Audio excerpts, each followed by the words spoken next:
सध्या आपण पाहू शकतो की पायऱ्यांवरती शिवसेनेच्या आमदारांकडून आंदोलन करण्यात आलेलं होतं.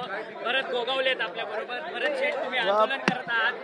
भरत शेठ, तुम्ही आंदोलन करत आहात. मराठी भाषेच्या विरोधात कालचा जो निर्णय झाला आणि जे काही नौटंकी करत होते त्याबद्दलची हे होतं की जेणेकरून वस्तुस्थिती आहे की आम्ही मराठीच्या सोबत मराठी भाषेच्या आणि सगळं आहे.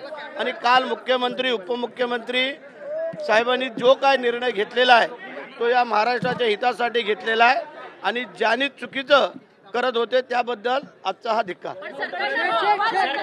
आता नौटंकी ज्यांनी नाही हे घाबरणारं सरकार नाही आणि कोणालाही घाबरत नाही आहे. कारण आपल्याला माहिती आहे आम्ही चांगलं काम करतोय त्यामुळे घाबरायचं काय कारण नाही. आणि जिथे कुठे काय अडचणी आहे तिथं कालचा मार्ग काढलेला आहे आणि त्याच्यावरती ठोस निर्णय आता आमचे तिन्ही नेते बसून थोड्याच दिवसामध्ये घेतील. त्यामुळे काळजी करून करतील. त्याच्यावरती आता नवीन ज्या वेळेला आवाज नेमलेला आहे त्यामुळे तोही मार्ग काढता येईल. त्यामुळे काळजी करू नका. जय हिंद, जय महाराष्ट्र.